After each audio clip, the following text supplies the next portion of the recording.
Shalom. Call Allah Yahweh Bashim Yahushai. Give a double honors to the apostles and elders of Great Millstone. Yahweh Bashim Yahushai Barakatam to the hopefully elect. Just back with a quick video. Read this article and I thought it was highly spiritual because if you know, and if you've been paying attention, the past couple of years, 5 years or so, I'd say, the pretty much the northern tribe, they've been suffering persecution and pretty much they've been catching hell, and it's spiritual because, back in the ancient times, when you know the history, how the kingdom was split after the passing of King Solomon. The kingdom got split into two kingdoms. You had the northern tribe, the northern kingdom, which consisted mostly of the so-called Latinos and Native American and Seminole tribes, and then you had the southern kingdom. Yeah, mostly Judah, Benjamin, and Levi. And like I said, just like the back then during that time, pretty much, the northern kingdom, they pretty much experienced Jacob's trouble. When you read about the Assyrian captivity, then later on down the line, you had the southern kingdom with the Babylonians. And like I said, just like back then, the northern kingdom pretty much they experienced Jacob trouble before the southern kingdom. And like I said, it's spiritual because it's pretty much taking place now. Like I said, if you've been paying attention to what's been going on down there in South America with the northern tribes, all right. But like I said, I came across this article here on Zero Hedge. It says, "We're not guinea pigs. Brazilians protest Sao Paulo governor's mandatory vaccination push." So it looks like they're trying to they're wanting up the force vaccinations on the northern kingdom down in South America, and those northern tribes, they're not having it. So this is a short article. I'm gonna read it, and like I said, I'm just gonna get into some of the precepts, dealing with how it is. Like I said, it's spiritual. So let me just read this real quick. It says, Western media outlets like the NYT would have their readers believe that Brazilian President Jair Bolsonaro is a madman reviled by his own people, while attributing his historic electoral victory to some kind of fluke or even worse, judicial meddling to keep corrupt ex-president Lula from winning another term. The reality, of course, is that Bolsonaro, like President Trump, has a devoted core following who would back him over virtually any challenger. And despite all those reports about Brazil's collapsing healthcare system, more than 300 demonstrators gathered on the main commercial throughway in Sao Paulo to protest state governor João Doria's push for mandatory vaccinations using a vaccine developed by China's Sinovac. And I'm not sure because, it's known that a lot of these guys, they're pretty much set up by the elites. All right. So, I don't know if this guy, Bolsonaro,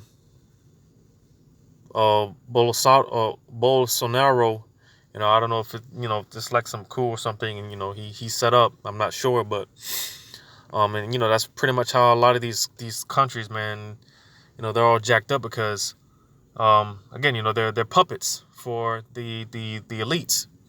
All right, they're set up, all right, to fulfill the will of those, in higher places. All right, the wicked elites. So reading on, it says the governor has previously backed making immunizations mandatory once vaccines are available to all. The Chief Justice of Brazil's Supreme Court has said the court will ultimately decide on the issue. Though, as Reuters pointed out, a number of vaccines are already obligatory in Brazil, including hepatitis B, which is given to every newborn. Tens of thousands of residents in the city have already received the Sinovac vaccine as the company continues with stage 3 trials in the area. And again, because this has been brought out time in and time out, it's no coincidence when it comes to testing these vaccines and whatnot. They always start with where Jake's at. Like over there in the west parts of Africa. All right, there's those, those are mostly Jakes. All right, over there in the west parts of Africa, the northern west parts of Africa. All right, over there in places like Nigeria.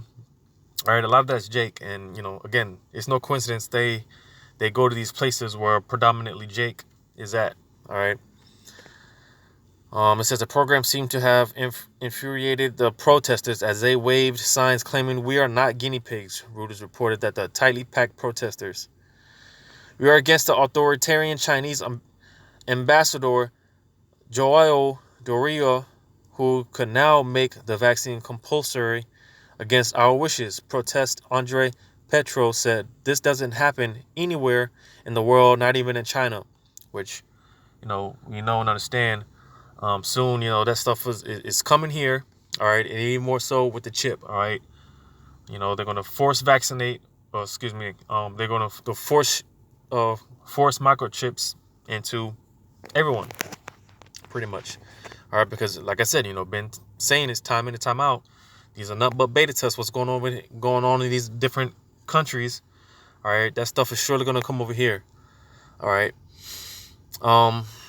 It says Brazil has the third largest outbreak in the world with 5.5 million confirmed cases. Brazil's federal health ministry announced last month it would buy 46 million doses of the vaccine, contingent on regulatory approval and a deal supported by state governors. But a day later, right-wing President Jair Bolsonaro said that Brazil will not buy the vaccine. And it said the Brazilian Federal Health Ministry announced last month it would buy 46 million doses of the vaccine,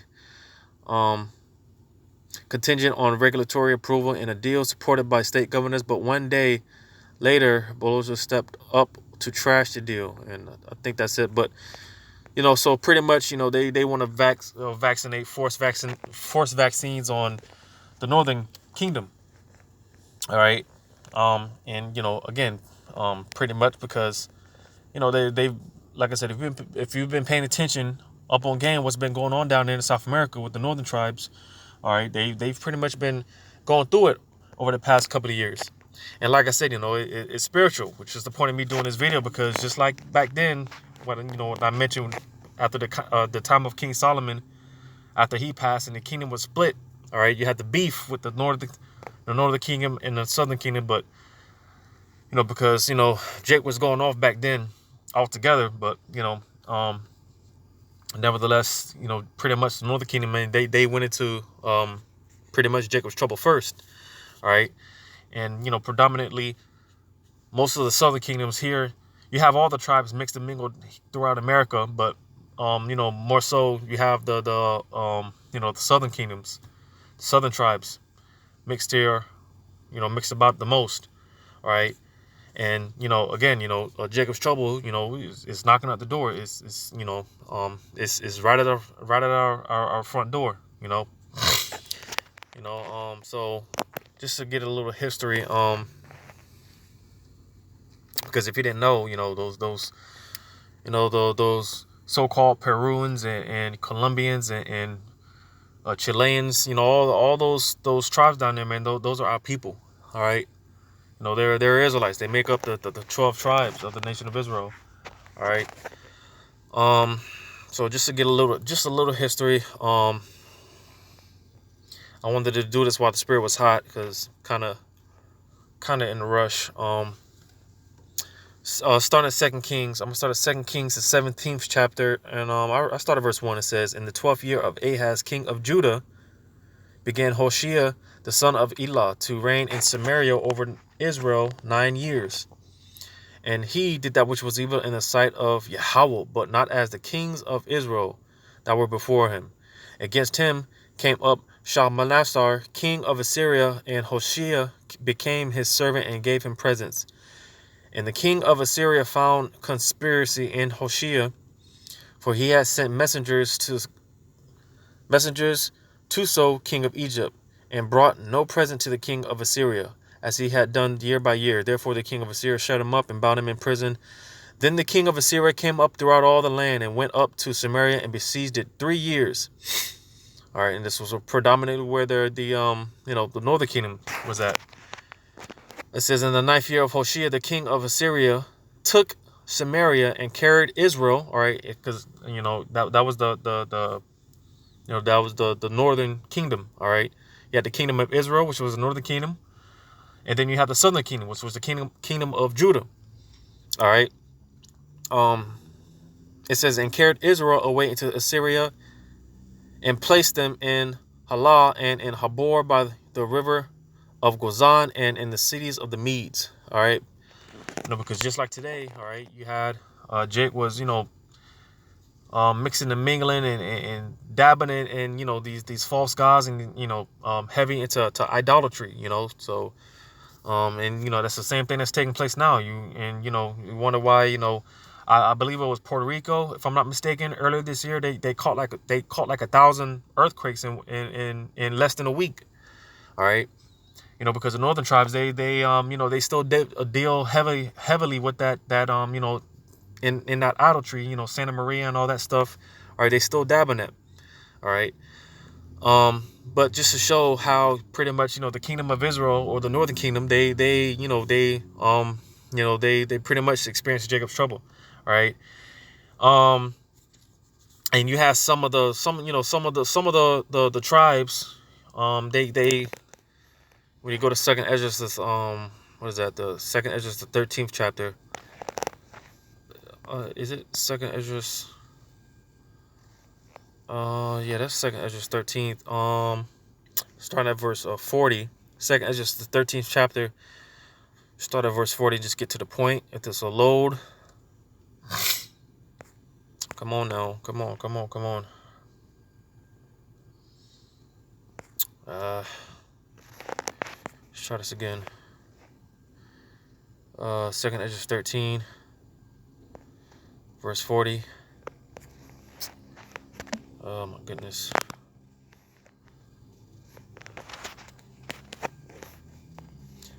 Second Esdras 13, jumping down to verse 40. It said, those are the 10 tribes which were carried away prisoners out of their own land. All right, and again, that's talking more so about the northern tribes. All right, the Hispanic tribes, the Native American Seminole tribes. All right, because again, the northern tribe, they consisted of the Hispanic tribes, and then you had the southern kingdom consisted of Judah, Benjamin, and Levi, the three tribes. Well, because technically, no, I'm not going to get into that in this video. So reading verse 40 again, it says, those are the 10 tribes which were carried away prisoners out of their own land, and in the time of Hosea. So you see, that's the same king I just read about in Hosea and Second Kings, the 17th chapter. This is the same king. All right, it said, whom Shalmaneser, the king of Assyria, led away captive. He carried them over the waters, and so came they into another land. All right. So, during that time when the king Shalmaneser, the Assyrians came through and took Israel, the northern kingdom, in captivity. All right. You had a lot of the tribes, they left, and they came over here to the Americas, because this was a land that wasn't discovered yet. All right. But our forefathers, they had knowledge, about this land. Real quick, I'm going to go to well, matter of fact, let me get this to read a point. It said, verse 41, but they took this counsel among themselves that they would leave the multitude of the heathen and go forth into a further country where never mankind dwelt. It says that they might keep their statutes, which they never kept in their own land. And they entered into Euphrates by the narrow passage of the river. For the Most High then showed signs for them and held still the flood till they passed over. For though that country there was a great way to go, namely of a year and a half, and the same region is called Azareth, which again, that's talking about America, all right, because our forefathers they had they were they known about this land, and that's what I wanted to get real quick. Go to where is it at? Second Chronicles, the 9th chapter, just to show that our forefathers, they had knowledge about this land. Second Chronicles, chapter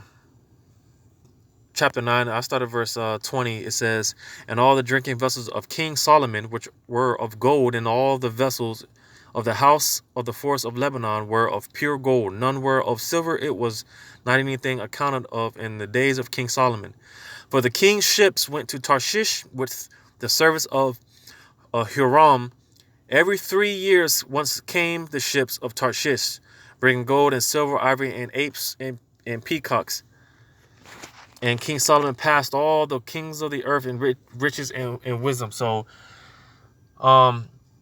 King Solomon, all right, he was, filthy, stinking rich, all right. And, he was traveling. He was sending servants.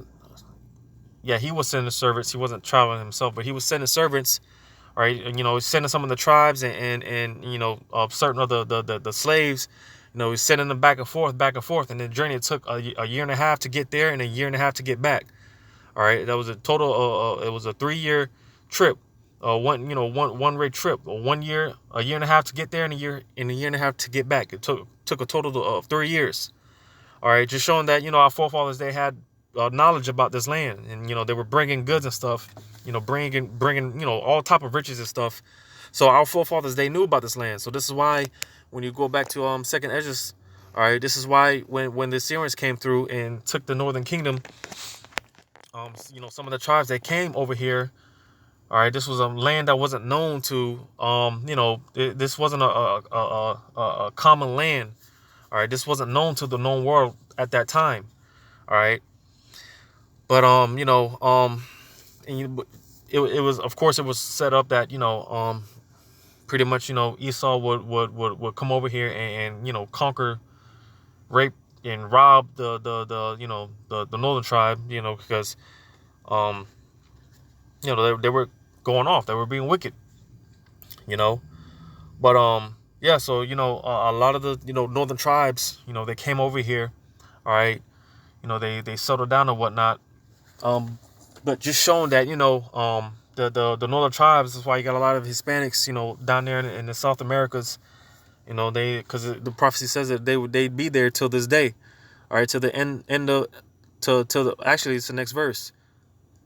Yeah, verse 46 it says they dwelt there, they there until the latter time, and now when they shall begin to come. So they will be there until the very times that we're in right now, all right. But again, it's like I was saying, it's spiritual. Dealing with the northern tribes because they went into captivity first. They experienced Jacob trouble first, and then you had the southern kingdom. They were prideful as hell because they didn't think. They seen what happened to the northern kingdom, but they didn't think it could happen to them because they were hella pride. They were filled with pride. But sure enough, Yahweh Shemel Shai sent the Babylonians to conquer them, and that's what's about to take place now. Because again, like I said, predominantly you have all the tribes here scattered throughout America, but predominantly the Southern Kingdom. They're here now, and they're they're not taking heed to the warnings. All right, they're just doing whatever they want. Just that same spirit that was on them before, it's on the 2/3 Jakes now. Just not giving a damn in the world, not giving a care in the world. All right, because they're prideful as hell. But I just thought it was spiritual because, like I said, they're trying to force vaccinations on the the northern kingdom. the Latin tribes down there in South America. But sure enough, ultimately, they're going to be rounding Jakes up, um, all over the place, but more, especially here, more so in America. All right. And forcing Jake to take the mark of the beast. Jacob's trouble. That hour of temptation. So I just thought it was spiritual. Just wanted to touch on it just a little bit. Like I said, I was kind of in a rush, but the Spirit was on me to do this real quick. So, hopefully it was edifying. Again, I'm going to give all credit to Yahweh Shemel Shai. Double honors be unto the apostles and the elders of Great Millstone. And until next time, Shalom.